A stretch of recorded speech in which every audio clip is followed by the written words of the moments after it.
Welcome to the Partnership Economy. This podcast explores the power of partnerships through candid conversations with industry leaders. Join our hosts, Dave Yovanno, CEO, and Todd Crawford, co-founder of Impact.com, as they unpack the future of partnerships as a lever for scale and an opportunity to put the consumer first. Welcome back to the Partnership Economy podcast. This is your host, Dave Yovanno, and I'm excited to announce today's guest, Ian McGlumphy. Ian is head of partnerships and events at Apollo Neuro, a company that specializes in wearable stress relief technology. He also boasts impressive experience at brands like Live Nation, WWE, and GNC. Ian's partnership program at Apollo Neuro is truly one of the most diverse programs I've ever come across, as he is effectively and strategically working with podcasters, creators, commerce content partners, B2B partners, review sites, and more. In this episode, Ian breaks down how partnerships can be used to market a niche product to niche audiences. He also dives into the ways partnership content can be repurposed across various marketing channels to drive further growth. I highly recommend listening to this episode to learn more about Ian's innovative approach to the partnership economy. Welcome back to the Partnership Economy podcast. Today, I've got the pleasure of chatting with Ian McGlumphy, head of partnerships and events at Apollo Neuro. Ian, how are you doing today? Dave, I'm doing pretty well. Thank you very much. And thanks for having me. All right. To get us started, could you tell the audience a little bit about yourself and how you got to where you are today at Apollo Neuro? Absolutely. So a little bit of my origin story. I started on the side of what was kind of tour work, concert work, live events work. So kicked off a little bit of my quote unquote career. Actually, in high school and getting out of college, working for Live Nation here in Pittsburgh. And that was ultimately a time frame that I was working specifically a little bit more in the production side of things, as well as moving slowly over into kind of community style marketing. That kind of set me up nicely as I was kind of finishing up getting my college degree of Virginia Tech in marketing, where I actually started moving towards even further towards the live event space, where I moved over to WWE, World Wrestling Entertainment, where I worked in their live events department, which actually had a lot more to do in the space of ticketing with live events, ticket scaling and things along those lines, doing media buying for specific markets, and also helping build out their NXT bottom feeder, or call them the Farm League wrestling development group. That was actually where I was able to kind of really apply not only some of my knowledge, both from the side of Live Nation in the production sense, but also kind of like to tail end that to what was really kind of even more of a, I would say like a diverse marketing type of position where I was trying to do ticket sales and utilize things along those lines for ad buying. And that actually led me into the world of more of a retail space with GNC, the large supplement company, as they were headquartered here in Pittsburgh. That actually led me to a space of, I would call them more strategic partnerships, large scale sponsorships, and doing experiential retail activations. So in that realm, I did a lot with managing one-to-one with really, really large, I would say, sponsorships like the Pittsburgh Penguins, or say the event setups at Boston Marathon, Pittsburgh Marathon, New York Marathon, kind of that whole entire run of the gamut. And then also doing really, really kind of interesting and fun executions with festival spaces. We did a retail execution at Bonnaroo, where we set up a marketplace to help all the festival goers with electrolytes and aloe, sunscreen, the things they didn't know they needed that they didn't pack when they were on day 3 or 4 of a festival and they haven't eaten much food. We had a really fun time actually building some of those programs out. And then that actually led me over into the space of Apollo. My world of Apollo actually has given me the opportunity not only to utilize those skills I sharpened in my past, but also kind of really expand upon that in more of a tech startup space, which is obviously really cutting edge in a lot of different ways. But also, I would say you have to be very crafty and you have to be very nimble. You have to be kind of willing to kind of wear a bunch of hats too.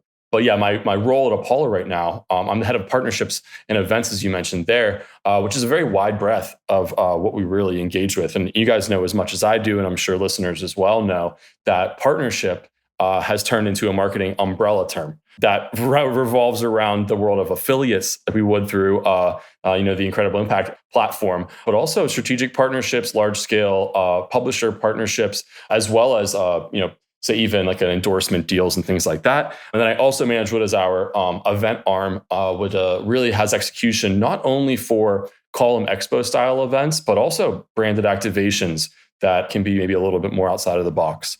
So really kind of all ladders up, and I've been able to kind of package myself very interestingly with all of those experiences that I've had to kind of get me where I'm at right now. Mm-hmm. I love those brands. It sounds like a lot of fun, actually. And what's unique, I think, and I'm dying to get into the Apollo Neuro brand and talk about that because my wife is a big fan. She uses your products. But I got to say, I've never met someone with partnership and events in their title.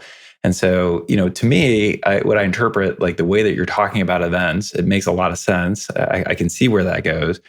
But what stands out to me is that you're meeting the customer where they are in a lot of cases and doing that through partnership. So I'm just dying to hear a little bit more about what that means to you because, how does that work at Apollo Neuro, for example, or any company that you've worked at, tying partnership and events together? Because I do think that's unique.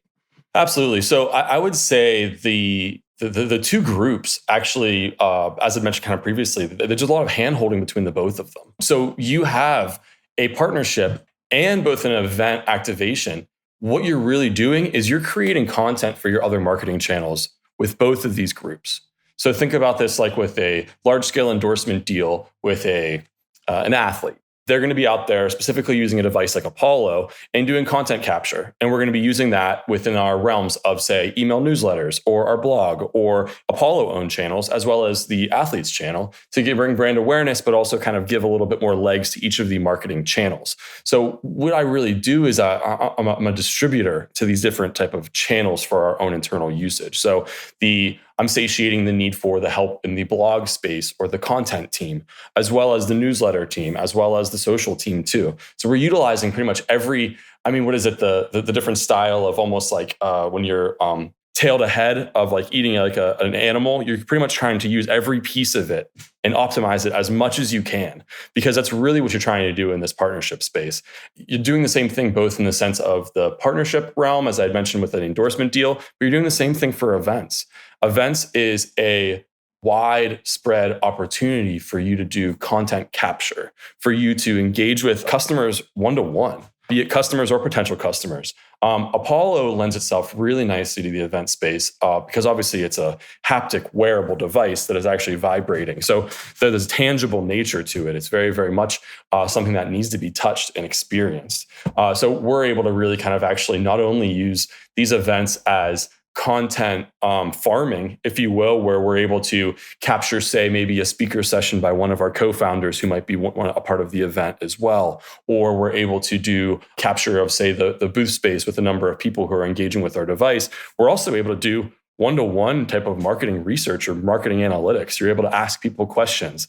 You're able to even segment the styles of events you do, just like you would with a partnership. Tell us a little bit more Apollo Neuro. Like, how old is this brand? What's the origin of it? And just go a little deeper into what the products are exactly in the market it serves. To preface it very, very bluntly here, we are a stress relief wearable device that is operating in the sense of haptics. And I am wearing mine, of course, a little product placement while I get the chance to. What's happening with the actual use of the device is the device is emitting gentle, soothing vibrations through a small pod. I would say the size of it is really similar in terms of a form fit to like an Apple Watch or a Fitbit, right? So it can be worn on your wrist or your ankle. We've also just recently introduced a new hardware that has clips where you can wear this on a shirt collar or a belt loop or a bra strap. So the devices ultimately can be placed anywhere on the body to actually feel benefits. And what's happening is there's a soothing, gentle vibration that's emitted from the pod. Your body's interpreting those vibrational patterns as a sense of touch. So think about how imperative touch is to make you feel safe and in control. What that's happening at an autonomic nervous system level is we're actually engaging in your parasympathetic, which is your rest and digest system. Really similar types of engagement would be happening with mindful practices like meditation, deep breathing techniques. We're able to actually reap you the benefits of these type of mindful practices passively, as this device is just worn throughout your day. You can be wearing this during a podcast interview like now, or you could be doing it within the drive to and from work, or while you're cooking, or while you're eating, or while you're working out. The device can just be played in the background. And now these gentle vibrations, what they're doing over time is actually helping build up that stress response on the side of your parasympathetic, which is your rest and digest. When you're dealt with stress, specifically distress, there's an overactivity in your sympathetic, which is your fight or flight response. What we're seeing from our co-founder, Dr. David Rabin, he's a board-certified psychiatrist and neuroscientist, originally had researched and developed a technology for treatment-resistant PTSD patients. This is an audience who is frequently or always out of or always stuck in a fight or flight response, or your sympathetic. So again, this is a device that's going to be able to help you tap into your parasympathetic, which is your rest and digest, and essentially lubricate that system. So when you're dealing with stress, you don't have a problem of getting back into your parasympathetic. We're seeing the regular use of the device actually increases or improves your heart rate variability. But again, just done at a generally passive level, not introducing anything new out of the work here, because it's really just gentle vibrations that are essentially playing non-audible music for your body to listen to. So you can use it for sleep and focus and all of these things. How do you cut through as a new brand and educate people and, inspire them to kind of create that demand? I could tell you, for example, my wife, I think the guy's name is Ben Green, podcaster. You're just going deep, because she's kind of like an amateur biohacker, so she's into it. So she's already down that path. So somehow you reached her. Maybe it was through somebody like Ben Green. But can you maybe just share a little bit about your approach to marketing, just customer and revenue acquisition, and how you do it? What are those meaningful ways to kind of cut through and be relevant today to people? For us, as a brand that is already highly niche, we needed to focus on niche communities. So specifically, we need to think about these exact communities that we wanted to target. Like for a product like ours, we really wanted to get front first to the biohacking community, like you mentioned. Ben Greenfield is an incredible partner of ours.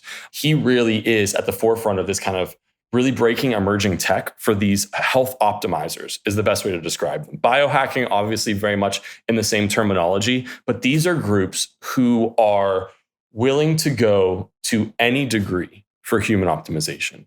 To describe them in a very polite manner, I mean this in every nice way I can, they're the ones eating raw cow livers. They're sunning interesting parts of their body. You need thought leaders. You need really, really represented and really respected names to be able to talk to this type of concept here and actually make it into layman's terms. We've actually, middle of last year, finalized a deal with NFL Alumni Association, where we're on a multi-year deal with them getting situated. We're also constantly having conversations with different athletes for brand endorsement deals.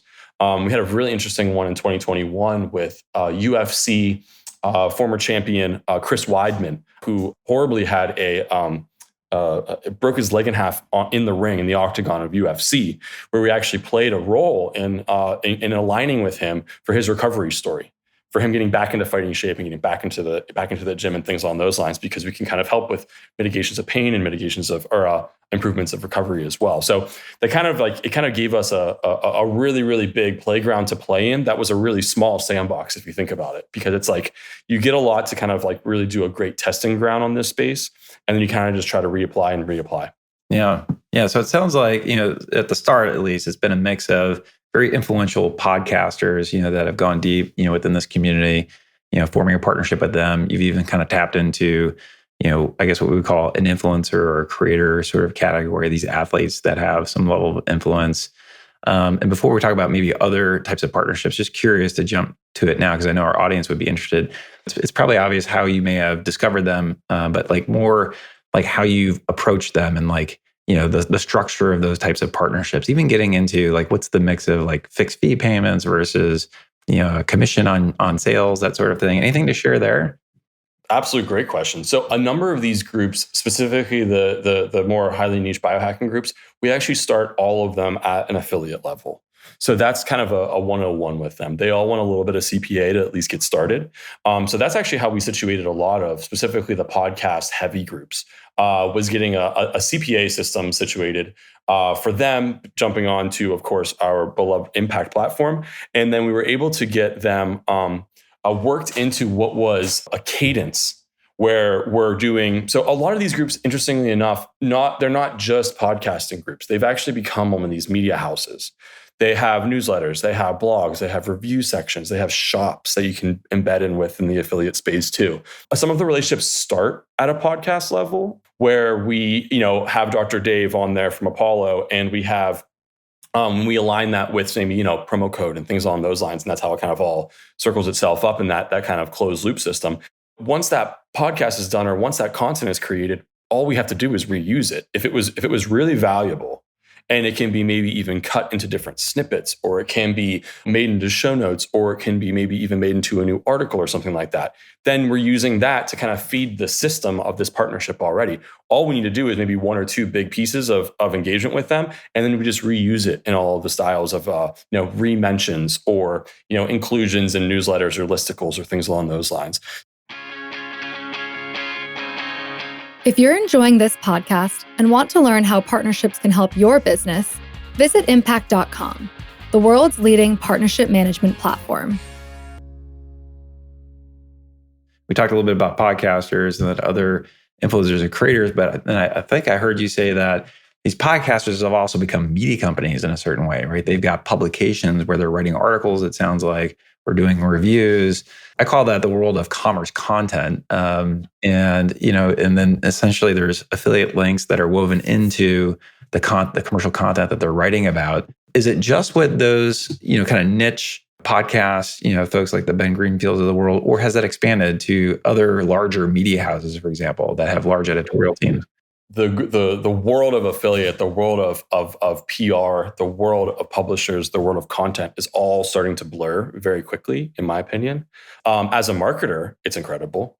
As a consumer, you question it a bit, but as a marketer, I actually really enjoy it because you get to work with some of these larger scale premium publisher types who have the analytics, who have the feedback that can actually steer you. What are a few examples of those? Absolutely, yeah. So we have a CNN Underscored is one that we've worked with very well. And these are styles of groups that, of course, you're going to see the little snippet of, we're receiving affiliate commissions, but we're able to kind of really work with these groups to leverage some of their channels, and they're utilizing channels that would be previously untouched by us.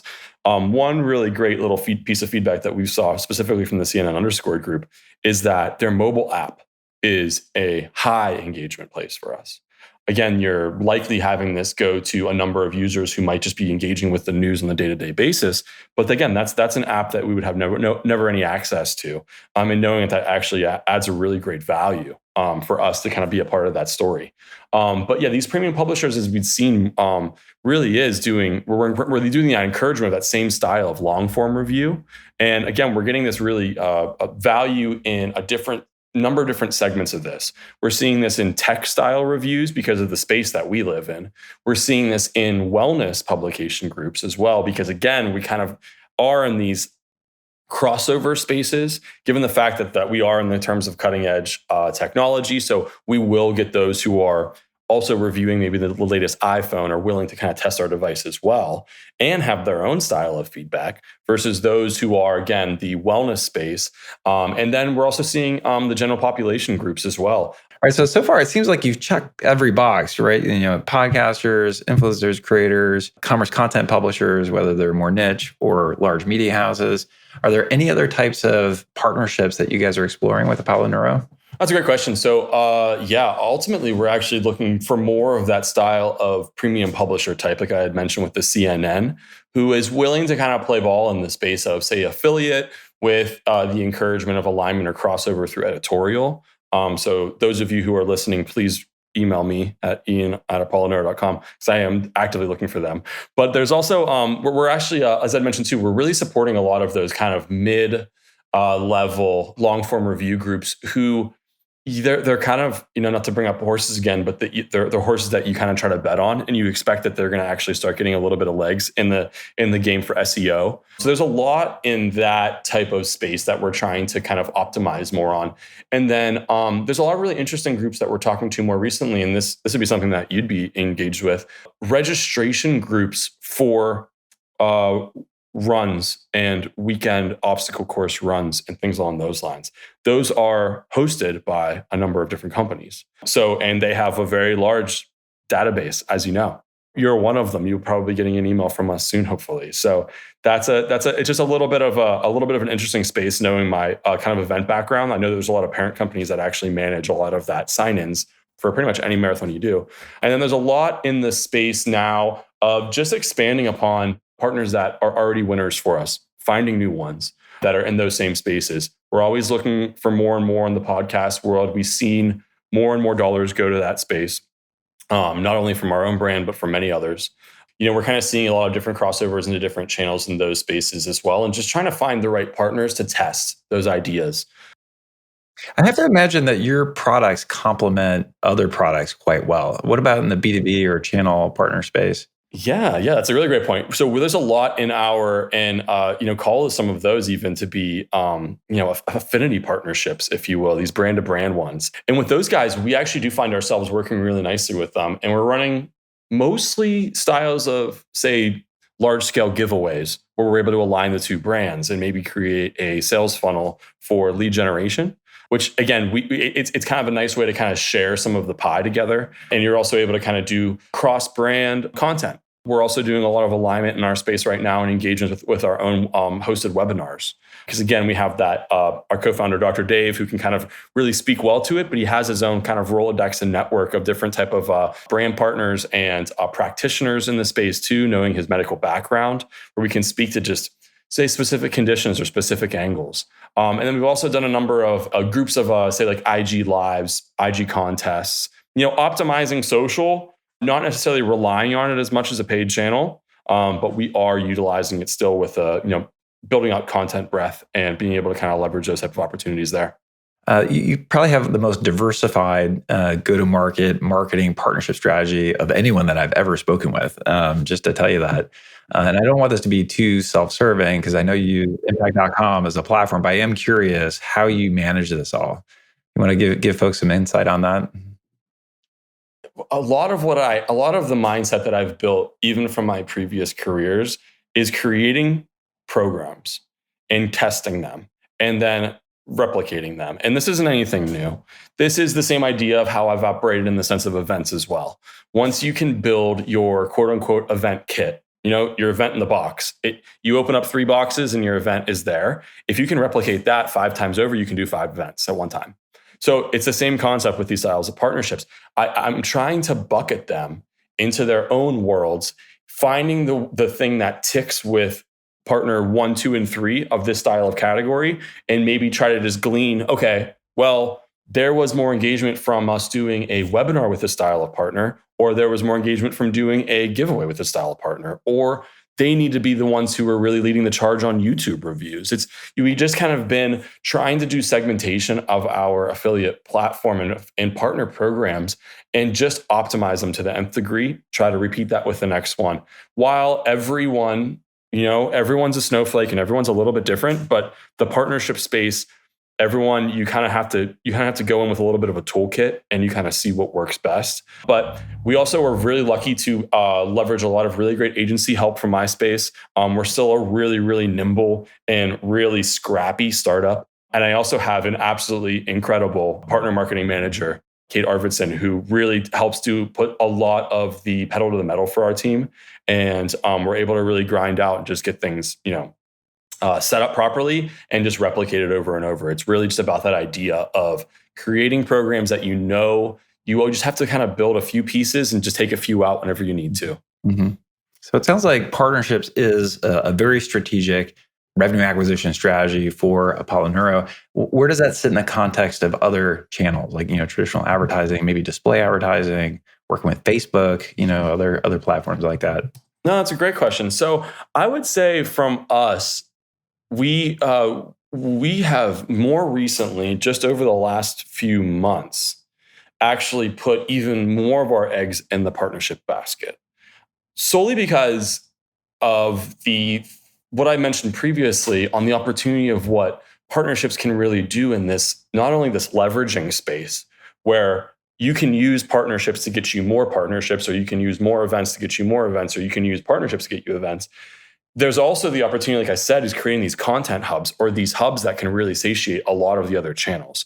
We all know this, that a lot of the dollars are being pulled from what were previous channels, as the style of the ecosystem of digital marketing happens every time, there's going to be a reshuffle. And right now, the reshuffle I feel like is being pulling a lot from paid social and moving it towards channels that you're seeing that you can optimize in different ways. We've ran into a number of issues, and I know I'm not alone in this, where we're seeing a lot of these type of styles of platforms taking more credit for what their actual worth is. And now we're lost in this maze of kind of a overload of different platforms, data, and analytics that don't add up. So not everything's netting out to zero. Not everything's netting out to 100%. You kind of have a little bit of extra weight on each of these, and you're trying to find the true north between all of them. And it's kind of hard to track. And you kind of know that the truth is in there in the middle. We have been trying to kind of cut down on some of those opportunities and trying to optimize some of our channels that we know we can put a lot more effort towards. And if we put more effort towards it, we know we can get more legs out of it. Yeah, it does seem like it's getting harder to track. We got the loss of IDFA from Apple and Apple devices. Google's talking about doing away with the cookie and retargeting. It is getting tougher and tougher to target, track, and measure through traditional means. So yeah. And I don't want to scare the groups, and I'm sure you've had this conversation a number of times already too. But with AI coming up too, that is going to revolutionize the search. I think Bing is already maybe doing some sort of test against that too, which interestingly enough, you might not be ending up at a search page with a number of results anymore. So there's going to be a lot of really interesting advancements, and we kind of just have to, like, as I always say, you kind of have to be nimble, and you have to be able to kind of do the shell game every once in a while and shuffle some of your eggs in some different baskets whenever you need to. Yeah, it sounds like it's going to be a real content game, is what I would predict, right? That bot, that AI is going to have to be sourcing content that's out in the wild, whether you as a brand published it or some partner published it, but those are the results that are going to come back. Absolutely. And you know what? One thing that I want to kind of call out too, and you had asked me previously on how do we kind of juggle and how do we kind of optimize all of this? There's one lesson that I have learned specifically from a number of years doing some of this stuff, and many of my partners are smarter than me. I know that for a fact, and I really do give them the benefit of the doubt and the opportunity to help utilize them and connect with them and kind of let them guide your programming with them specifically. They know their audience. Can we unpack that for a second? Because that is such a key. If there's one big takeaway I want the audience to understand is what you just said, because there are very few brands. This is the tipping point. I think Malcolm Gladwell's tipping point of a real sea change here is brands recognizing what you just said, right? There are partners, there are other people that can talk to their audience in their own unique voice in a much better way than me. Stop trying to control the message. Stop trying to stick that 30-second ad in there or stick that 350 by 50 creative where it's your perfectly designed message and design and creative speaking in your voice. That's not relevant today. Like, you've got to embrace the fact that there is a whole economy of potential partners for you to align with, educate them. You've got, and especially for you, because it's such a there's so much to talk about, right? And it's really fascinating. You've got to let other folks interpret that, speak in their voice to their audience or to their customers. But what's unique about this channel, and I talk about this a lot, is it's not like advertising where you're fully controlling. So with you relinquishing control essentially to your partners to do that, right? They're speaking their voice, not yours. You may collaborate and help inform that or educate that or train that up, but ultimately you're not in full control of that message. So back to what you and I talked about in terms of compensation, right? You can't bear all the risk of how that performs, right? Because you're not controlling it fully. But then, we talked about recognizing that there is some time invested, right, to produce that content. Maybe you want to do a little bit of a fixed fee to kind of, mixed with kind of a commission or a performance-based sort of relationship. That seems to me where the puck is going. But, I think too often people who have been in traditional affiliate marketing for too long associate this category, this channel as just a single pricing model. It's all commission only. And it's not that in my mind. It's recognizing the fact that what makes this channel unique is that you're relinquishing control of your message. And you got to do that in a partnership with someone that you trust, that is investing some time, both ways to kind of get it right. Would you agree with that kind of line of thinking? Yeah. Absolutely. And I would say that, just to kind of reiterate as like these partners, they have a following for a reason. They have a platform for a reason. They know what they're doing and their audience knows them. So we have to really play into that and really let them kind of take the shine. To your same point, they shouldn't be reading immediately off of a script. We can give them talking points. We can give them overviews, but we ask them to do for us, again, for the nuance of the device, we ask them to review the device. We ask them to give their genuine feedback to their audience that they know is going to resonate. And again, a number of these guys, they're successful because they understand how to do digital marketing as well. They know they've got SEO down pat.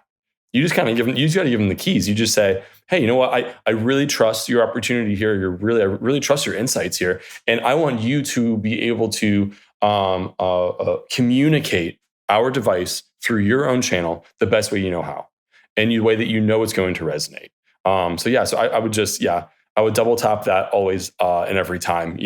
These aren't just, these are really valuable people to be. Yeah, I really do think that's the modern way for brands to be relatable, to the people they're trying to do business with. Okay, before we wrap, I would love to know what's top of mind for you right now. What trends are you paying attention to in the partnership or the digital marketing space? Oh man, let's see here. Well, again, we kind of talked about this already. That blurred line, that blended space, that PR, premium publisher, content realm, the ether that exists right there. I know there's going to be more and more happening there, but kind of just what we talked about as well. You have to make it a part of their world and not try to really force it too deeply, knowing that there's going to be a lot of your same reaction to going into the comments section and finding the device that's actually talking down the actual partnership. I think that's the interesting space right there. So I think that community engagement as well.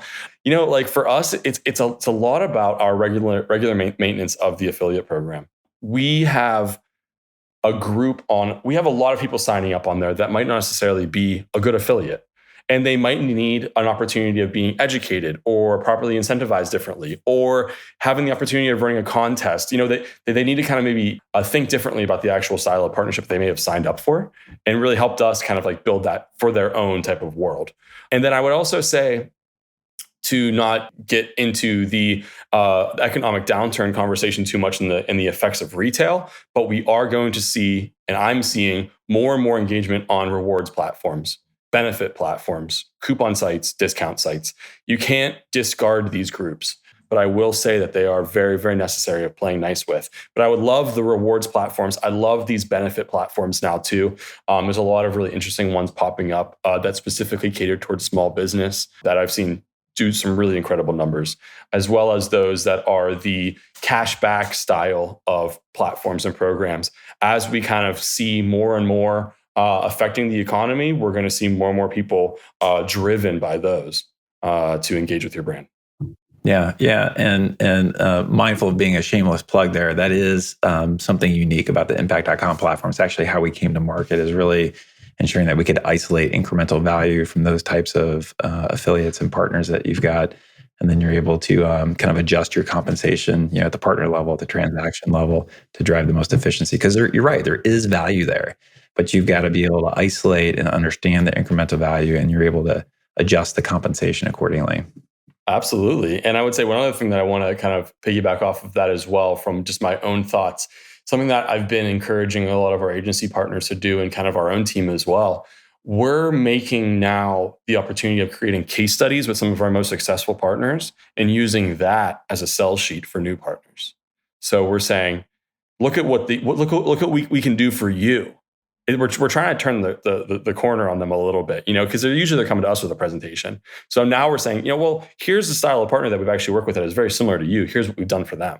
Because again, the partnership space, we're now, again, it's getting just murkier and more blurrier, and you kind of have to just kind of confuse people as much as you can as well. It's kind of my MO. So it's like, all right, well, no, it's just interesting that you're giving me that proposal. Well, here's what I can do for you, because we have this opportunity of incentivizing you with commissions, with sales, or with hybrid packaging, like you mentioned too.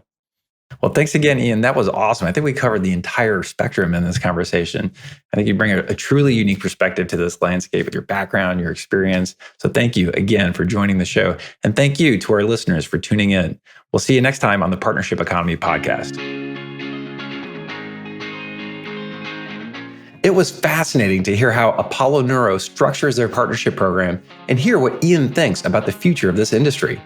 Our discussion on the similarities between partnerships and events and how the two channels can help each other also provided a fresh perspective on how partnerships can complement other marketing channels. There are many important takeaways from this episode, but I want to share just two that stood out to me the most. The first is the importance of really knowing your customer. It's obvious that Apollo Neuro has a clear understanding of their target audiences, and you can hear it when Ian dives into detail about the niche groups that they market to, like biohackers and health optimizers. Putting yourself into the mindset of your customer allows you to think much more strategically about who your audience listens to and what partnerships you should be forming. It may even encourage you to venture out into more diverse partner types because you're able to consider all the touch points along your customer's journey. The second takeaway is the sentiment that Ian shared around knowing that your partners are smarter than you. I strongly believe that the most successful partnerships are the ones that are most authentic, and authenticity comes from allowing partners to use their real voices. Your partners have gotten to where they are today by being themselves and knowing their audience. So when brands stop trying to control the message and instead focus on building trusting partnerships, it's no wonder that they tap into this next level of growth. I know I learned something in this episode, and I hope you did too. Thank you to Ian for joining us on the Partnership Economy podcast, and thank you for listening. Thanks for listening to the Partnership Economy, brought to you by Impact.com. If you enjoyed today's episode, be sure to subscribe to the show and rate and review it on Apple Podcasts.